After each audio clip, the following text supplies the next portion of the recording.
Dan ternyata saat itu ponsel Soyan terhubung dengan Cilian. Cilian berkata, aku akan segera ke sana. Ternyata sebelum naik ke atas, Soyan menghubungi Cilian untuk memberitahu kebenarannya.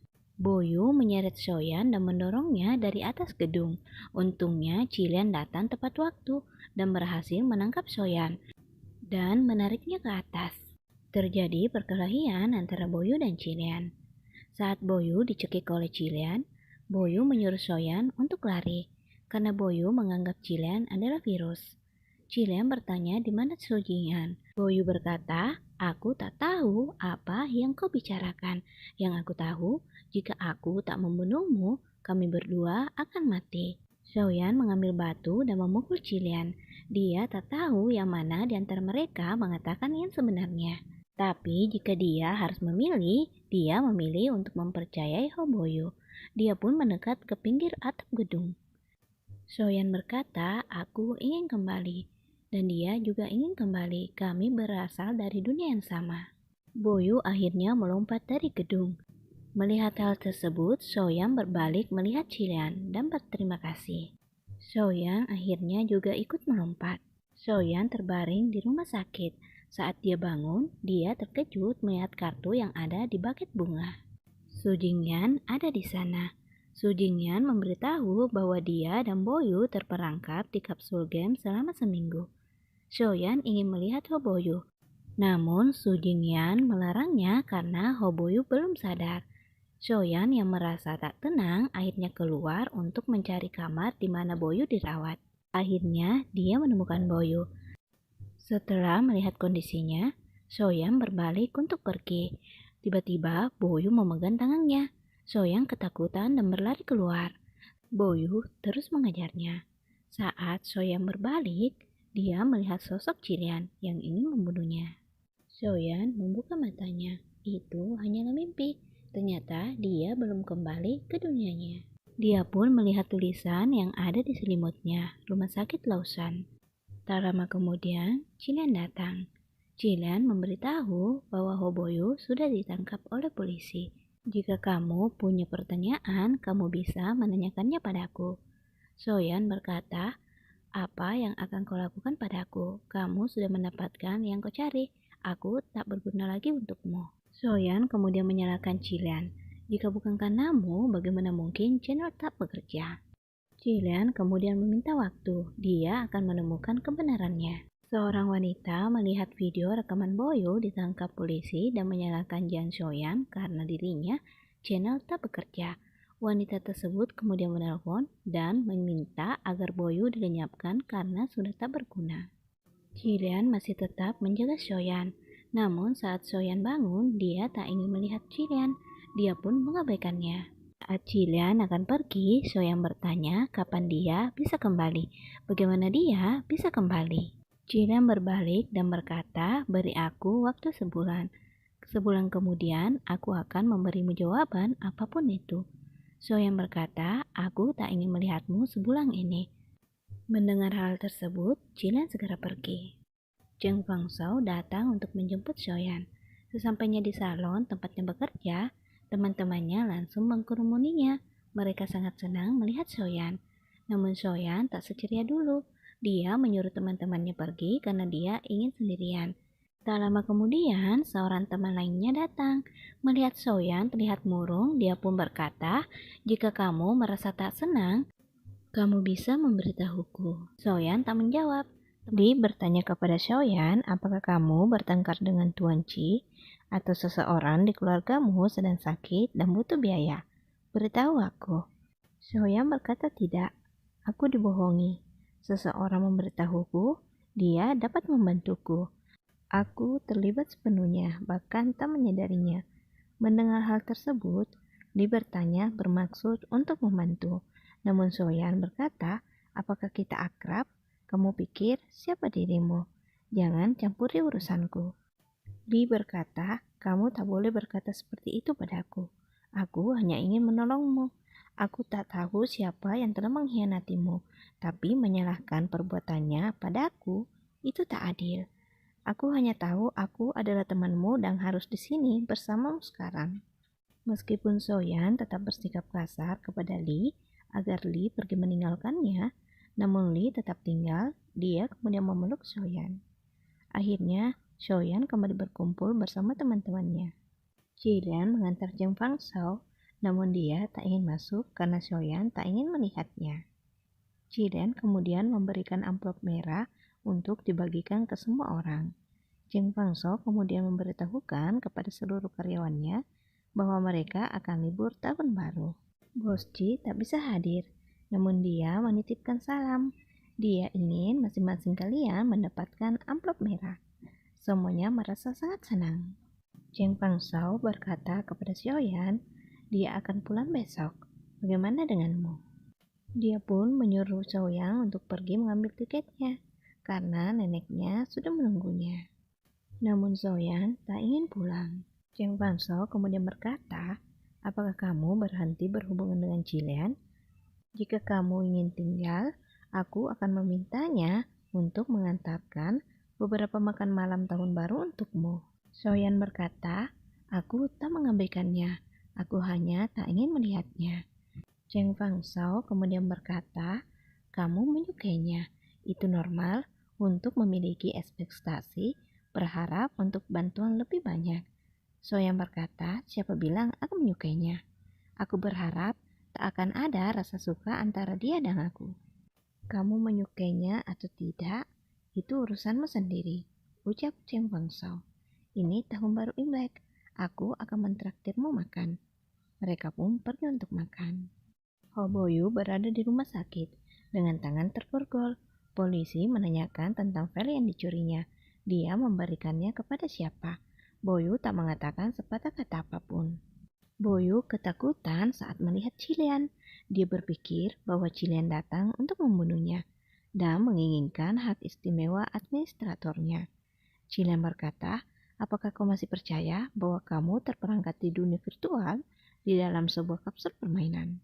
Tapi Jan Soya mengingat dia datang ke dunia ini dalam sebuah kecelakaan mobil. Boyu berkata, dia salah. Kapsul permainan tak berfungsi. Normal memiliki ingatan yang salah. Boyu berkata, biarkan aku keluar dari sini.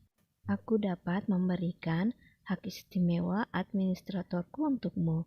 Kamu sungguh tak harus mengunciku di sini. Jilian kembali bertanya, apakah kau yakin tak memiliki masalah dalam ingatanmu? Apakah kau ingat Jan Soyang mengalami kecelakaan sebelum kapsul permainan tak berfungsi? Boyu tak dapat mengingat hal tersebut. Jilian kembali berkata, kalau begitu kamu mesti ingat bahwa kalian berdua sudah putus. Jika dia putus denganmu, kenapa dia masih pergi denganmu untuk mencoba kapsul permainan? Aku yakin kau mengenalnya. Jika kamu menipunya, dia pasti akan membuatmu membayarnya. Jilian menyuruhnya memikirkan dengan jelas siapa yang membuatnya percaya bahwa ini adalah dunia virtual. Boyu tetap yakin bahwa ini adalah dunia virtual. Dia pun mengamuk. Jilian segera memanggil dokter. Xiaoyang yang tengah tidur bermimpi melihat seorang gadis yang tengah berlari di sebuah rel kereta api bersama seorang pria. Xiaoyan keluar kamar dan melihat teman-temannya bergegas untuk pulang untuk merayakan tahun baru bersama keluarganya. Hanya tinggal Xiaoyan seorang diri di asrama tersebut. Xiaoyan kemudian membuka sebuah kotak yang berada di atas meja. Kotak tersebut berisi beberapa coklat dan terselip sebuah catatan kecil yang mengucapkan selamat tahun baru, jaga dirimu, aku mencintaimu, Feng Ni.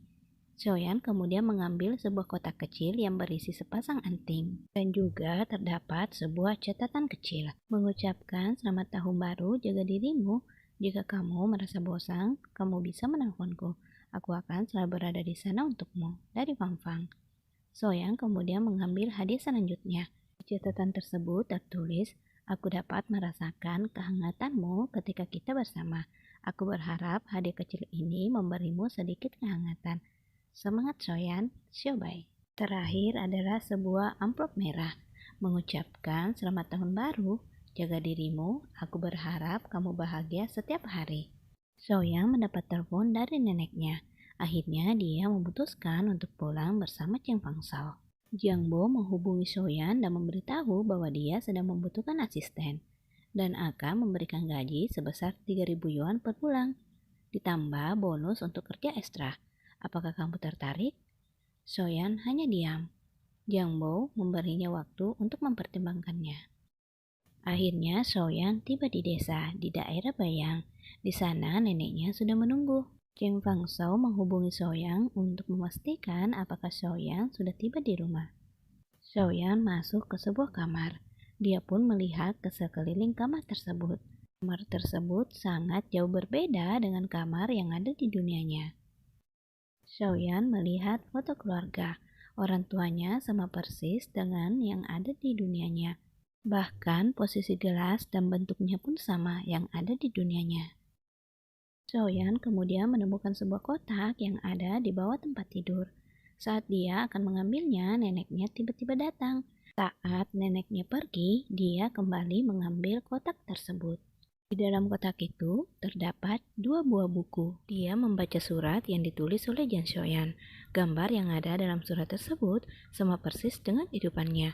Dia pun terkejut dan membuang surat tersebut.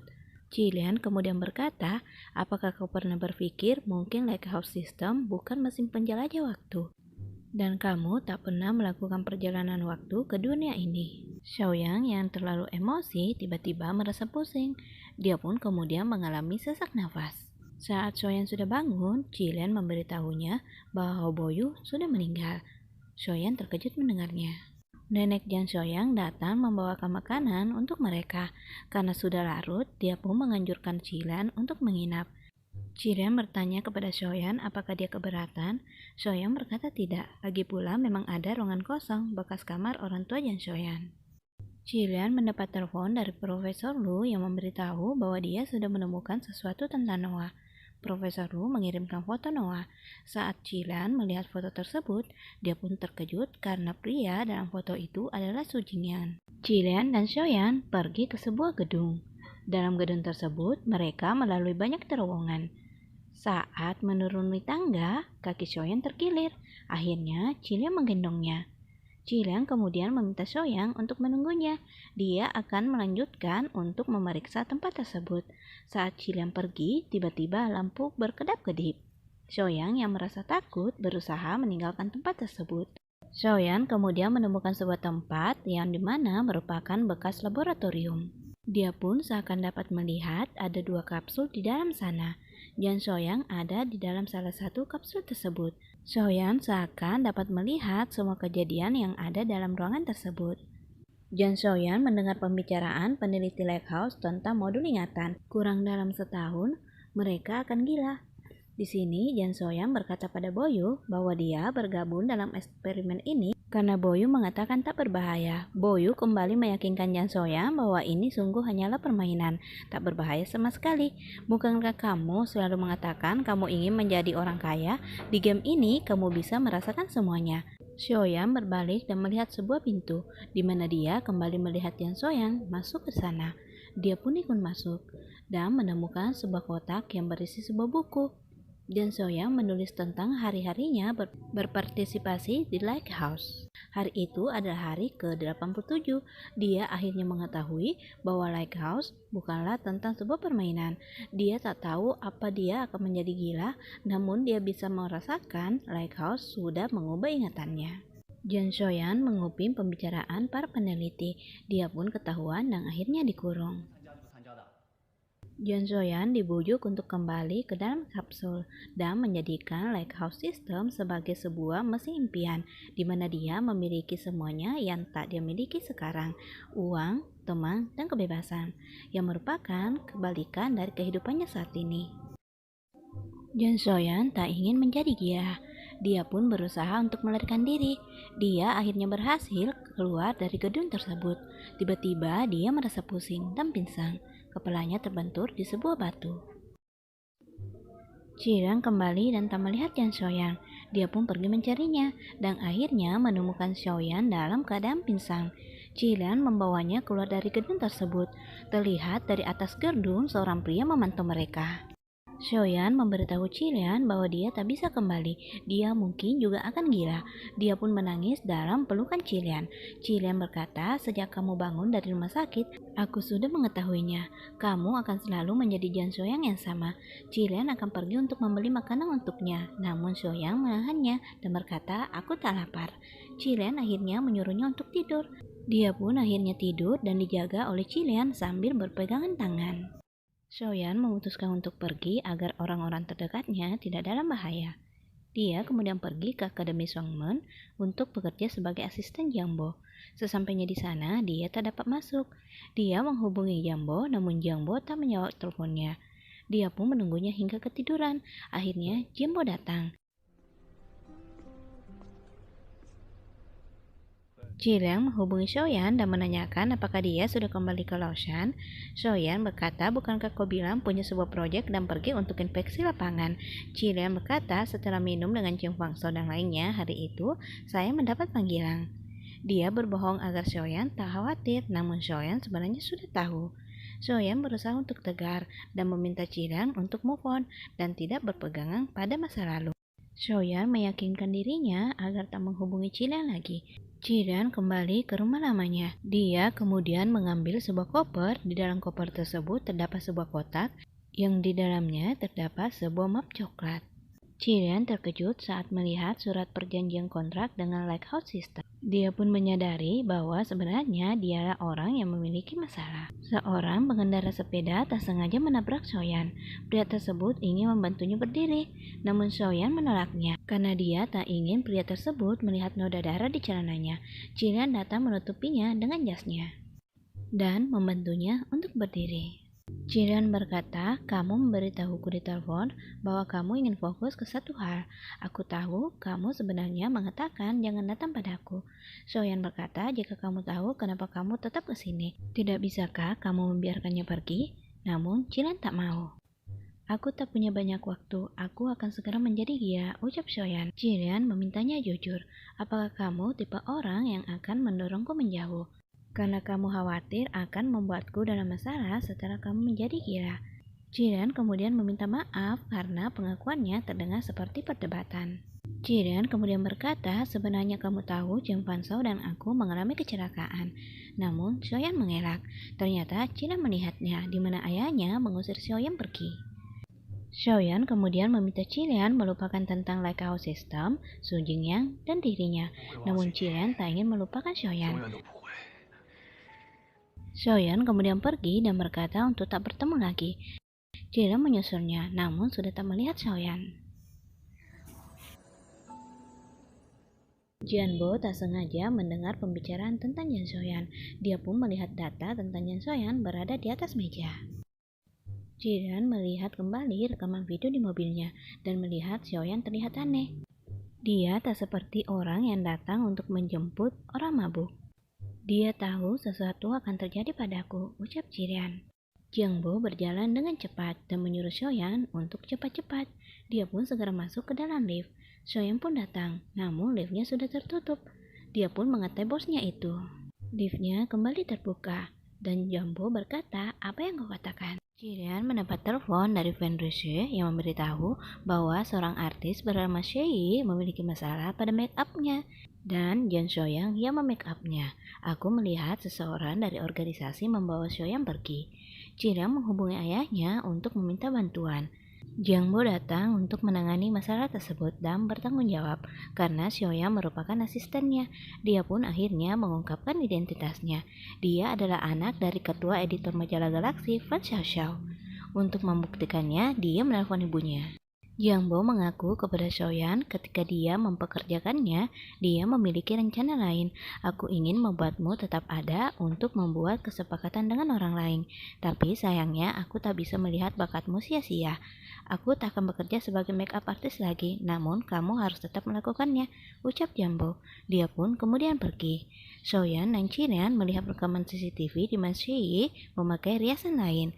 Shoyan melihat Jiangbo ditampar oleh Fan Xiaoxiao. Dia pun tiba-tiba merasa pusing dan akhirnya pingsan. Hasil pemeriksaan menunjukkan bahwa ada chip di leher Shoyan. Hasil tes Jiran juga sudah keluar. Tak ditemukan chip di dalam tubuhnya. Profesor Lu memperkenalkan seorang pria yang bernama Bayun-san kepada Jilian. Dia merupakan investor di laboratorium Lighthouse. Jilian kemudian menanyakan keberadaan Noah. Ternyata Noah sudah meninggal 5 tahun yang lalu. Soyan melihat Jilian termenung. Dia pun menanyakan apa yang terjadi. Jilian berkata, aku sudah lama mencarinya. Namun ternyata dia sudah meninggal. Jilian sangat sedih karena harapannya untuk menemukan jawaban sudah tak ada. Jilian akan berusaha mencari bukti kejahatan Fan Shoushou untuk menghentikannya. Xiaoyan mengkhawatirkan Jilian jika melakukan hal tersebut karena dapat membuatnya dalam bahaya. Xiaoyan dan Jilian akan pergi ke rumah Fan Shoushou untuk mewawancarainya. Jilian berkata kepada Fan Shoushou bahwa dia menemukan kejadian lama yang telah kamu sembunyikan. Ketika Jambo berumur 10 tahun, dia menikam ayah angkatnya dan dikirim ke pusat rehabilitasi mental. Lelaki yang meninggal itu juga merupakan seorang makeup artist. Dia sangat berbakat. Sayangnya, di kemudian hari, skandal terus-menerus terjadi. Dia punya masalah dengan alkohol, terlibat dalam perjudian, kekerasan dalam rumah tangga, dan bahkan melakukan perselingkuhan. Kamu pasti sangat membenci suami seperti ini. Pernahkah kamu berharap lebih dari sekali kamu bisa menikamnya sampai mati tanpa masuk penjara? Ucap Jilian. Tapi kamu punya putra berumur 10 tahun dengan masalah mental ringan. Melakukan hal ini tak ada yang lebih cocok dari dia. Fan Shoushou hanya diam saja. Dia pun teringat masa lalunya saat itu. Jangbo yang baru pulang dari sekolah melihat ayah angkatnya tergeletak dengan sebuah pisau yang menancap di tubuhnya. Fan Shoushou menyuruh Jambo untuk tak mengatakan bahwa dia yang melakukannya. Akhirnya Fan Shoushou mengizinkan Soyan untuk bertemu dengan Jambo. Saat Soyan membuka tirai, dia melihat kamar Jambo sangat berantakan. Jambo berbalik melihat Soyan. Soyan melihat Jambo tampak sangat berbeda dari sebelumnya. Dia pun mengajak Jambo untuk meninggalkan tempat tersebut dan pergi bersamanya. Jambo hanya terdiam. Setelah Soyan menyebut nama Jambo beberapa kali, barulah dia menjawab bahwa dia tak bisa meninggalkan tempat tersebut. Tak peduli beberapa kali dia mencoba untuk kabur, dia selalu bisa membawaku kembali. Jambo kemudian mengingat saat dia melakukan pekerjaan yang dia sukai. Dia pun berbalik melihat Soyan. Soyan memberitahu Fan Shoushou bahwa Jambo telah memutuskan untuk pergi bersama kami. Fan Shoushou kemudian berkata kepada Jambo, jika hari ini kamu pergi, jangan berharap bisa kembali. Jambo kemudian berkata, kamu tahu dengan jelas, aku masih berada sampai hari ini bukan karena dirimu. Jambo pergi ke rumah Jilian. Jilian berkata, hanya mengizinkan Jambo untuk tinggal malam ini saja, besok dia harus pergi. Soyan berkata kepada Jilian, kenapa tak membiarkannya untuk tinggal beberapa malam. Dalam perjalanan pulang, Soyan berkata, setelah kami menyelesaikan pekerjaan, kami akan segera pindah.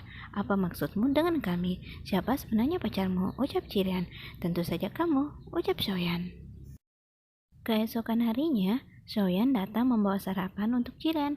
Dia pun kemudian pergi untuk menyapa Jambo dan mengajaknya untuk mengikuti kompetisi makeup artis nasional bersamanya.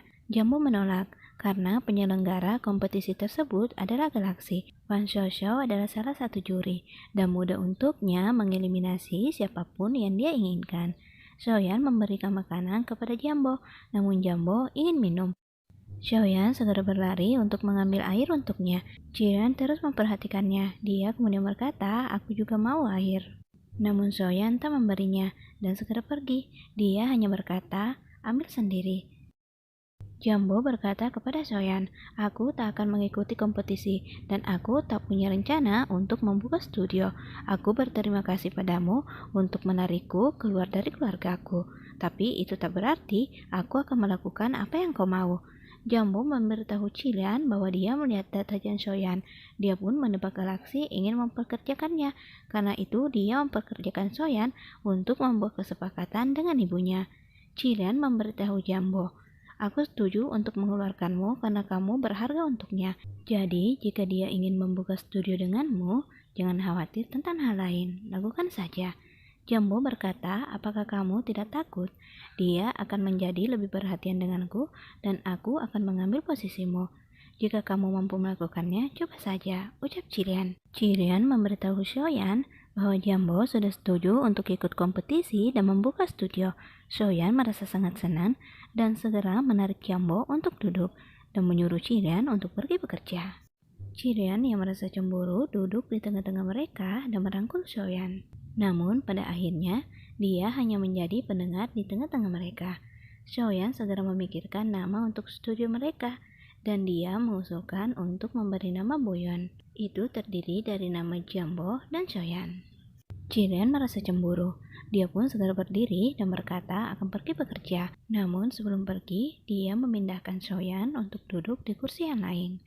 Jilian memeriksa laporan kecelakaan 6 tahun yang lalu karena dia berpikir bahwa Fan Xiaoxiao memiliki kaitan dengan kematian Noah. Jilian melihat leher Xiaoyan. Dia pun teringat akan pembicaraannya dengan Tuan Bai, di mana Tuan Bai memberitahunya bahwa itu adalah chip medis. Tak sulit untuk mengeluarkannya. Kamu harus menunggu setahun. Setelah setahun, chip akan otomatis terlepas dari sistem saraf. Di sini, Xiaoyan mulai mempersiapkan studio mereka. Jambo menemani Tuan Go untuk minum, dengan tujuan untuk mendapatkan undangan mengikuti kompetisi. Tapi Tuan Bo tak bisa memberinya karena Fan Xiaoxiao telah menegaskan bahwa siapapun yang memberimu kesempatan akan bertentangan dengan galaksi. Xiaoyan datang dan menarik Jambo untuk pergi.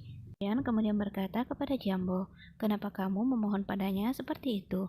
Meskipun kita butuh kesempatan, kita tak boleh membiarkan orang lain memperlakukanmu seperti ini. Meskipun kita tak dapat masuk dalam kompetisi, bukankah masih mempunyai impian membuka studio rias? Jambo tak mengatakan apapun lalu pergi. Xiaoyan menunjukkan kepada Jambo studio rias baru mereka. Dia pun memberitahu bahwa ada klien yang harus dia tangani besok. Jambo pun berkata, kenapa bukan kamu saja? Xiaoyan tak dapat melakukannya karena besok dia ada janji dengan Rui. Xiaoyan merias Rui sebagai customer pertamanya. Rui juga memperkenalkan studio Xiaoyan kepada teman-temannya. Ayah Jilian datang ke studio Xiaoyan. Dia mengatakan bahwa Jilian mendatanginya beberapa hari yang lalu untuk meminta undangan kompetisi untukmu.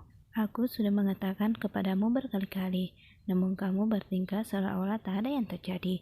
Di saat kamu di sekolah menengah, Jilian terlibat masalah dengan beberapa berandalan karena dirimu.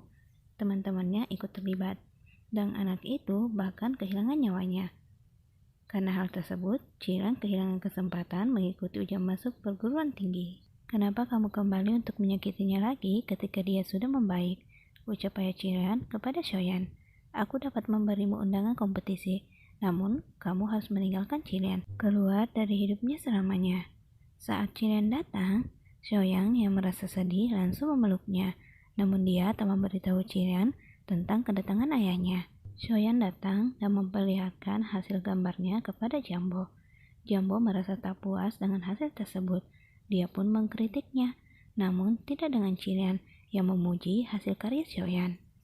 Xiaoyan datang ke salon tempat dia bekerja dulu. Teman-temannya menyambutnya dengan gembira. Xiaoyan bertanya kepada Cheng Fanshao apa yang Jilian lakukan sebelum dia lulus. Dan Cheng Fanshao memberitahu Xiaoyan, Jilian memiliki hubungan yang tegang dengan ayahnya selama bertahun-tahun. Ayahnya mempunyai anak di luar nikah. Ketika kita duduk di bangku SMP, dia datang dan membuat keributan. Kemudian orang tuanya bercerai. Tak ada yang menginginkan hak asuh atas dirinya. Mereka sibuk dengan pekerjaan masing-masing, meninggalkan Jilian di pedesaan, tanpa ada orang yang menjaganya. Setelah kejadian Yan, Tuan Ji menyadari, Jilian juga butuh perhatian. Cheng Fanshao menyarankan Xiaoyan untuk tak serius menanggapi ayah Jilian. Jilian terlibat perkelahian untuk mencoba melindungi Yan dan aku, dan konsekuensinya, dia kehilangan kesempatan mengikuti ujian masuk perguruan tinggi. Pria berambut kuning itu dibalik semua ini, terlibat konflik dengannya karena dirimu. Yan terjatuh ke tengah bawah ketika dia dilarikan ke rumah sakit, namun sudah terlambat. Jilian bersikeras melarang kami untuk tak memberitahumu. Jilian kemudian menghabiskan waktu cukup lama untuk terapi psikologis. Setiap kali dia menutup matanya, dia melihat wajah Yang. Aku sungguh berharap kamu bisa menghabiskan waktu lebih banyak dengannya, membantunya melewati bayang-bayang itu. Namun entah kenapa setelah kamu pergi ke Chongqing, kamu tak pernah kembali dan mengganti nomor telepon. Jilian datang menghampiri Xiaoyan yang tengah duduk sendirian. Melihat Shoyan menangis, Jiren dapat mengetahui bahwa ayahnya datang menemui Shoyan dan memintanya untuk meninggalkannya. Shoyan memberitahu Jiren bahwa ayahnya berkata, "Aku meninggalkanmu setelah mengambil beberapa uang darinya." Jiren kemudian mengingat kejadian di mana ayahnya memperlihatkan sebuah catatan yang ditulis Shoyan, yang di mana dia berjanji untuk memutuskan hubungan dengan Jiren. Jiren kemudian merangkul Shoyan dan berkata, "Kau mengatakan Jan Shoyan yang asli sudah meninggal. Kamu adalah orang baru. Kamu tak perlu merasa bersalah karena dia dan aku. Kita harus menghargai masa kini. Semua itu adalah masa lalu, jadi lupakan." Jiren berkata, "Ada satu pertanyaan, aku belum menemukan jawabannya. Kenapa kau tak bisa mengingatku tapi mengingat nomor teleponku?" Shoyan pun berkata, "Karena itu adalah nomor telepon ayahku."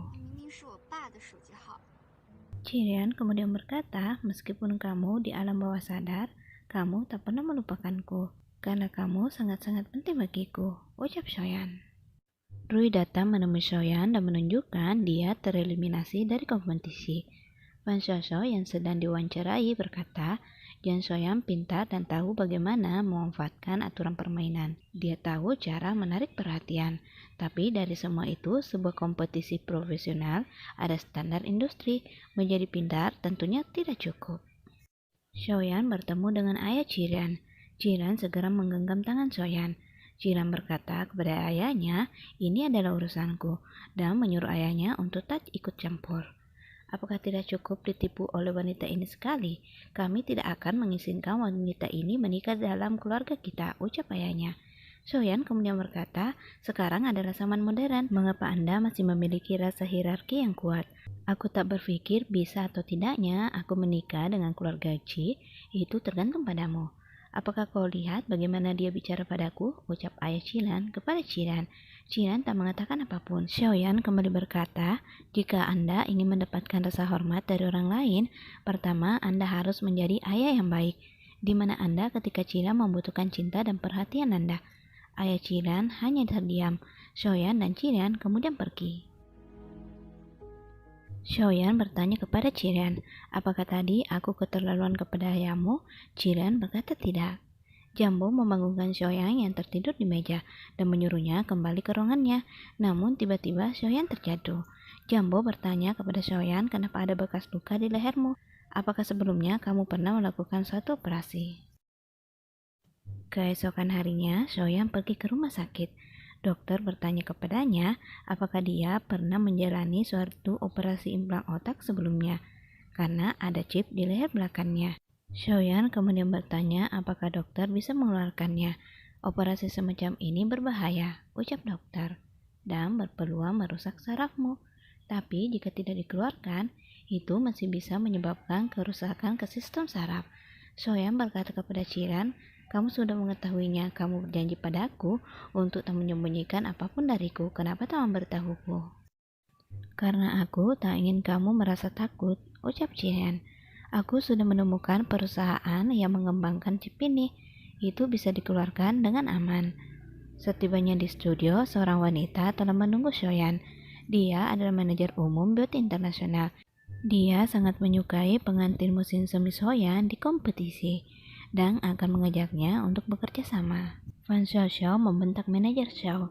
Tak lama kemudian, dia memeluknya dan meminta maaf. Dia tak tahu kenapa dia tak bisa mengontrol emosinya akhir-akhir ini, ucap Fan Xiaoxiao. Fan Xiaoxiao teringat akan perkataan salah seorang peneliti di Lighthouse.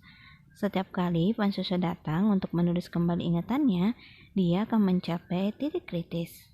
Jika tak dapat melewatinya, maka dia harus mengulangnya, dan itu sudah 7 kali percobaan dan telah mencapai batas. Jika terus melakukannya, seluruh sistem sarafnya akan rusak. Namun, jika bisa mendapatkan chip dari orang yang berhasil melalui percobaan, chip yang berada di belakang kepala Shoyan, maka mereka akan dapat menyelesaikan upgrade.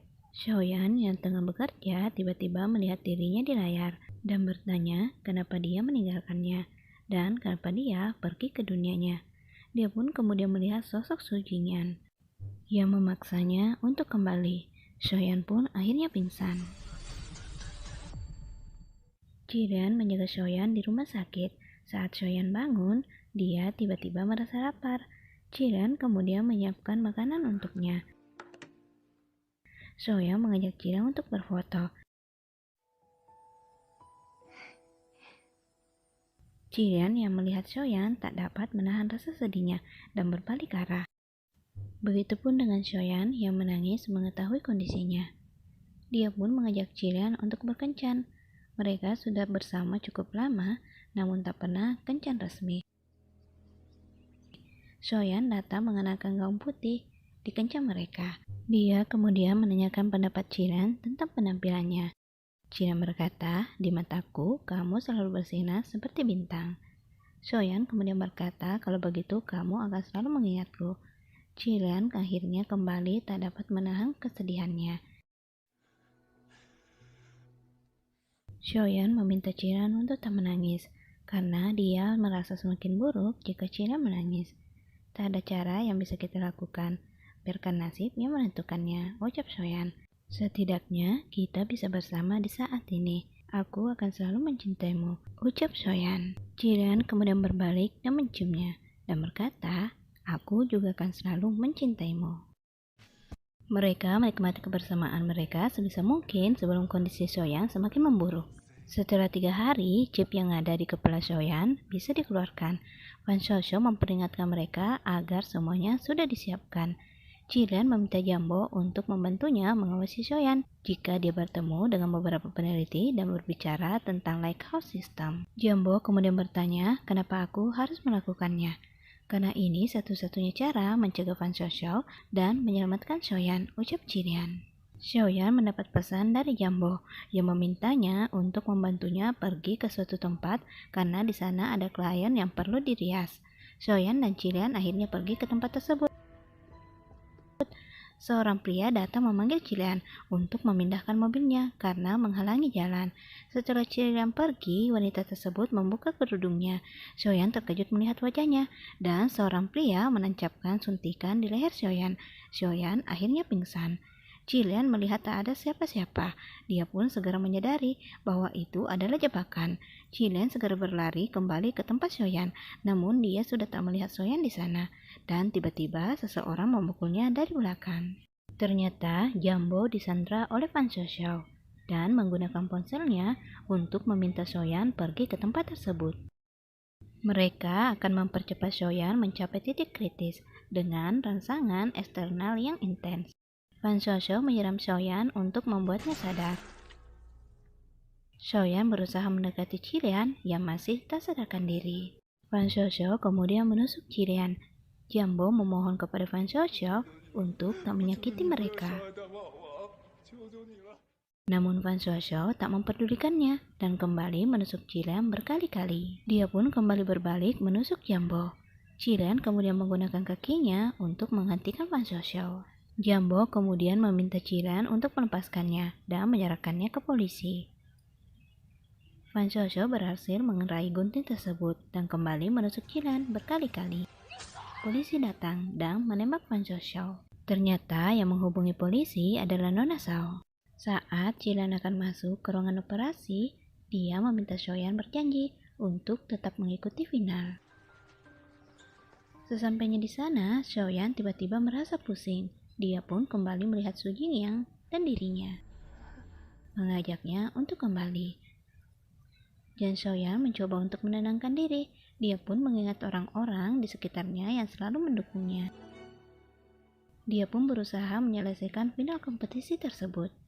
Tuan Chen memberitahu Chilean bahwa mereka menemukan file audio transkripsi di server utama. Setelah analisis teknikal, ternyata itu sebuah pesan dari Su Jingyang untuk Chilean sebelum dia meninggal. Dia pun kemudian memberi rekaman tersebut kepada Chilean. Dalam rekaman tersebut, Su Jingyang berkata, "Ini pertama kalinya aku ingin memberimu sesuatu, tapi tak disangka juga menjadi terakhir kalinya.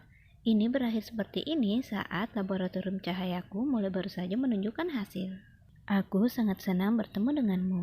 Kamu adalah orang pertama yang disembuhkan oleh laboratorium cahaya. Aku menggunakan nafas terakhirku menambahkan kode inti. Jika suatu hari nanti digunakan untuk penelitian yang tidak tepat, itu akan mengirimkan sebuah signal padamu. Kamu tak boleh membiarkannya merugikan orang lain." Dari kejauhan, Xiaoyan melihat pengumuman pemenang dari kompetisi yang diikutinya. Jumbo datang dan berkata, apakah kamu akan melompat karena tak menang? Tak lama kemudian, Jilian datang dan berkata meskipun Xiaoyan tidak menang, tapi dia melampaui batas kemampuannya sendiri dan melepaskan chipnya. Adegan berpindah ke 6 bulan kemudian. Xiaoyan kembali ke desa bersama dengan Jilian. Mereka merayakan tahun baru dengan menyalakan kembang api. Xiaoyan dan Jilian berjalan di sebuah rel kereta api. Xiaoyan memberitahu Jilian bahwa kemarin dia bermimpi dia tak lagi bekerja sebagai penata rias, melainkan bekerja sebagai penata gaya dan menjadi ketua. Sampai suatu hari aku ditabrak mobil, lalu aku berpindah ke mimpi yang lain. Aku sendirian di dunia ini. Akhirnya aku kembali ke Lausanne dan bertemu denganmu, tapi kamu menikah dengan orang lain. Aku sangat sedih, ucap Xiaoyan. Untungnya itu hanya sebuah mimpi. Kalau tidak, aku juga akan merasa sedih, ucap Jilian.